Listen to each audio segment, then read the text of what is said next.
இனிமே கண்ணை மூடிட்டு கடலை எண்ணெய் வாங்கலாம்.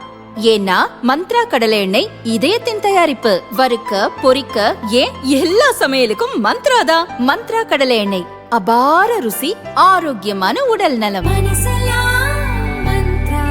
நாளைக்கு எக்ஸாம் இருக்குல்ல, நல்லா சாப்பிட்டு போமா. தமிழகத்தின் பசி தீர்த்த தாயின் வழியில் மீண்டும் மாநிலம் முழுவதும் அம்மா உணவகங்கள்.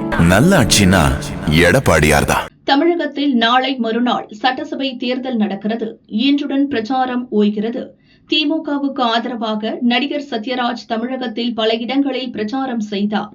அவரது மகள் திவ்யா திமுக தகவல் தொடர்பு பிரிவின் மாநில துணை செயலாளராக உள்ளார். அவரும் தன் பங்குக்கு திமுக வேட்பாளர்களை ஆதரித்து பிரச்சாரம் செய்து வருகிறார். சந்தர்ப்பம் கிடைக்கும் போதெல்லாம் அப்பாவும் மகளும் விஜயை கடுமையாக விமர்சித்து வருகின்றனர். விஜய் அடிக்கடி சொல்வது போல சத்யராஜ் வீட்டிலேயே தாவேகாவுக்கு ஒரு ஓட்டு உறுதியாகியுள்ளது. சத்யராஜின் மகன் நடிகர் சிபிராஜ் விஜய்க்கு ஆதரவு தெரிவித்துள்ளார். தன்னை எப்போதும் விஜயின் ரசிகராக காட்டிக்கொள்ளும் சிபி இந்த முறை தேர்தல் களத்தில் விஜய்க்கு ஆதரவு தெரிவித்துள்ளார். நேரடியாக பிரச்சாரத்திற்கு செல்லாவிட்டாலும் சமூக வலைதளங்களில் அவரது கட்சி வேட்பாளர்களுக்கு ஆதரவு திரட்டுகிறார். இந்நிலையில் விஜய்க்கு ஆதரவாக சிபிராஜ் கடிதம் எழுதியுள்ளார். அன்புள்ள விஜய் அண்ணாவிற்கு என தொடங்கும் அந்த கடிதத்தில் அவர் கூறியிருப்பதாவது: 1993 அக்டோபர் 3ஆம் தேதிதான் நான் உங்களை முதலில் சந்தித்தேன். அந்த எளிமையான இளைஞன் எதிர்காலத்தில் என் இதயம் உட்பட கோடிக்கணக்கான இதயங்களை வென்று ஒரு மாபெரும் சக்தியாக உருவெடுப்பார் என்று அப்போது எனக்கு தெரியாது. நான் சினிமா உலகிற்குள் நுழைய நீங்கள்தான் உந்துதலாக இருந்தீர்கள்.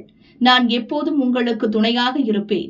உங்கள் திரைப்படங்கள் எனக்கு உண்மையான அன்பு, நட்பு, தன்னம்பிக்கை, சுயமரியாதை, முடிவெடுக்கும் திறனை கற்றுக் கொடுத்தன. வென்றுவா தலைவா, நாங்க இருக்கோம் என்று அந்த கடிதத்தில் சிபிராஜ் குறிப்பிட்டுள்ளார். இந்நிலையில் நடிகர் சத்யராஜ் மகள் திவ்யா நேற்று திமுக வேட்பாளர்களை ஆதரித்து வாக்கு சேகரித்த போது தன் மீது தாவேகாவினர் செருப்பை வீசி தாக்கியதாக குற்றம் சாட்டியுள்ளார். இது தொடர்பாக அவர் வெளியிட்ட அறிக்கையில் கூறியிருப்பதாவது: கருத்து தெரிவிக்கும் உரிமை அனைவருக்கும் உண்டு. ஒரு பெண் தனக்கென ஒரு கருத்தை பேசியதற்காக அவர் மீது காலணி வீசக்கூடாது. தாவேக தலைவர் விஜய் தனது கட்சி உறுப்பினர்களுக்கு பெண்களை மதிக்குமாறு அறிவுறுத்த வேண்டும் என திவ்யா தெரிவித்துள்ளார். இப்படி சத்யராஜ் குடும்பத்தில் ஆளுக்கு ஒரு கட்சிக்கு ஆதரவாக இருப்பது நல்ல பிசினஸ் டெக்னிக், பிழைக்க தெரிந்தவர்கள் என சினிமா வட்டாரத்தில் பேசப்படுகிறது.